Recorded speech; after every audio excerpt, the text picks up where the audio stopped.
Salve meus camaradinhas, eu sou o professor Giovanni Bernini e este é o canal História ao Quadrado.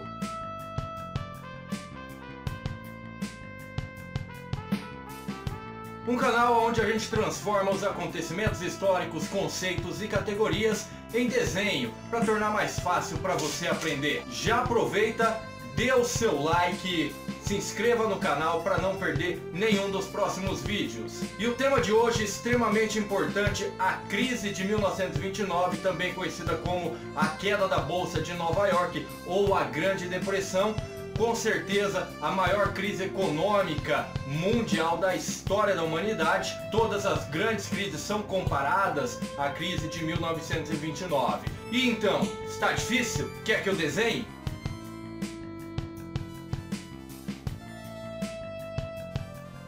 Bom, então vamos falar um pouquinho sobre a crise de 29, também conhecida como Grande Depressão ou a quebra da Bolsa de Nova York. Então, logicamente, não poderia deixar o trocadilho, desenhar uma bolsa aqui com valores, dando então a ideia da quebra da Bolsa de Valores ali, toda quebradinha. Em que contexto que isso acontece? Bom, o seguinte... Estávamos vivendo naquele momento, década de 20, chamados loucos anos 20, Estados Unidos, então ali a cartola do tio Sam e doideira pra caramba, muitos acontecimentos, muitas novidades, entre eles o Fordismo, a implementação da linha de montagem, o que vai fazer com que vários produtos sejam fabricados a um preço muito menor em escala industrial, o que vai aumentar muito o consumo.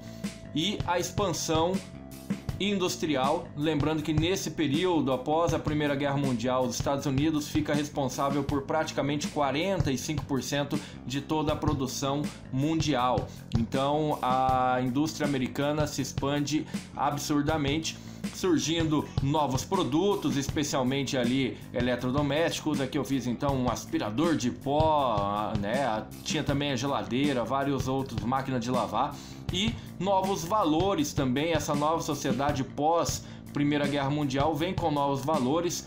Então a juventude, chamada naquele período de juventude perdida, e aí as vitrolinhas portáteis, muita música, o jazz e também as melindrosas. E esse então era o contexto ali, do American Way of Life, ou seja, o jeito americano de viver, em que um dos maiores símbolos é um outdoor que mostra uma família toda num automóvel sorridente. Essa é uma versão já bem clássica ali, mostrada em livros didáticos, então vamos reproduzir aqui este jeito americano de sobreviver, um jeito muito baseado no consumo. Então aí a ideia do liberalismo. Os Estados Unidos estava no auge do seu liberalismo econômico, onde o Estado não deveria intervir em nada na economia. Então aqui o liberalismo econômico lá o princípio de Adam Smith, com um apelo ao consumo. A ideia de que cidadania estava ligada ao consumo, então era necessário sempre consumir cada vez mais. E para isso, o crédito fácil, as instituições financeiras liberando crédito à vontade para aumentar o consumo, e isso responsável também pelo aquecimento da economia e, logicamente, muita gente já investindo na febre da Bolsa de Valores. Novas empresas botando capital na Bolsa de Valores, muito lucrativo inclusive. Então o que acontecia é que várias pessoas inclusive pegavam empréstimos para investir na Bolsa. E alguns dos fatores, 3 principais fatores aí da crise de 29 é uma crise de superprodução.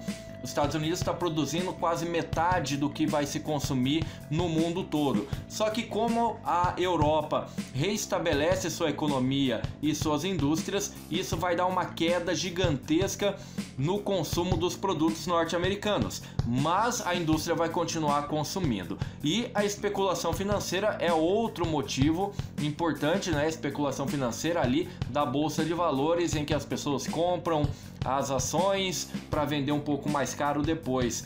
E aí começa os 3 principais fatores da crise. E como que se dá essa crise e o processo? Primeiro, quebra a Bolsa de Valores. porque as empresas que deixam de vender os seus produtos ficam com estoque, passam a ter prejuízo. E as pessoas começam a vender as ações dessas empresas antes que elas percam o seu valor de mercado.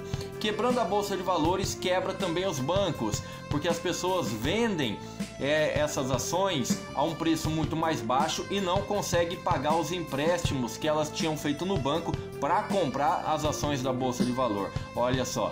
E, logicamente, os bancos quebrando, uma crise, os bancos não têm dinheiro para emprestar para as empresas financiarem este momento de crise e conseguirem segurar.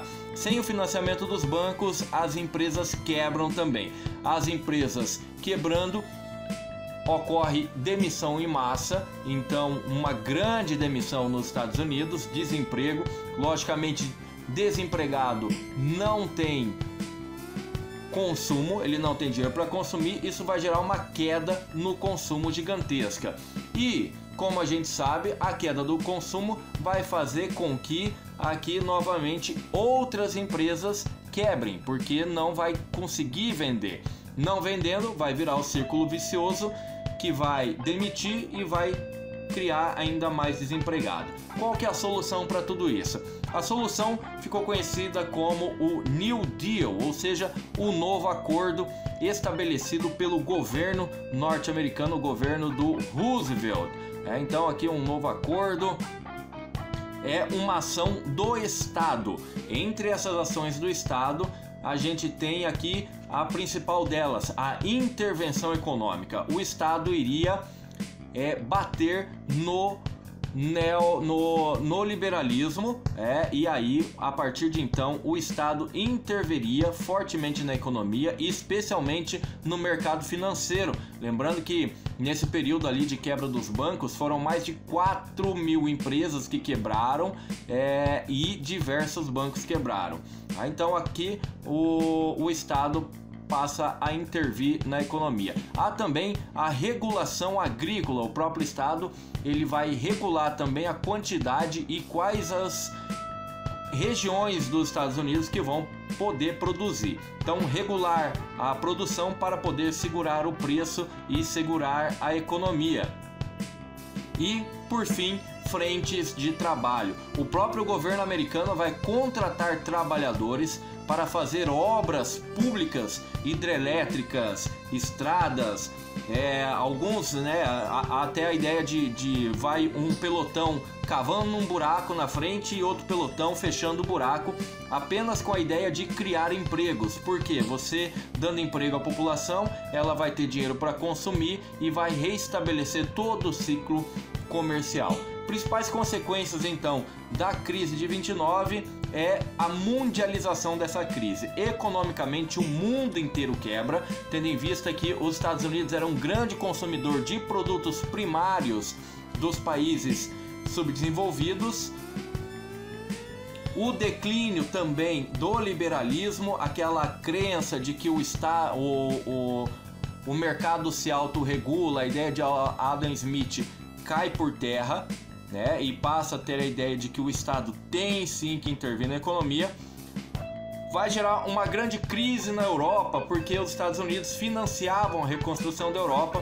Então, com essa grande crise, vai gerar o fortalecimento dos totalitarismos, entre eles fascismo e nazismo na Itália e na Alemanha. É um fruto sim da crise de 29, da crise do liberalismo.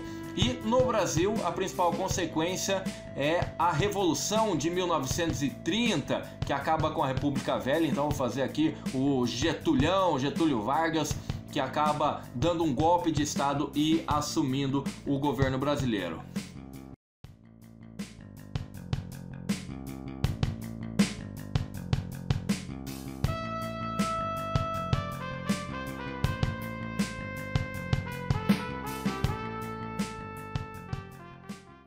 Muito bem, a gente acabou de acompanhar ali, através dos desenhos, as principais características, fatores, consequências da crise de 1929 ou a Grande Depressão.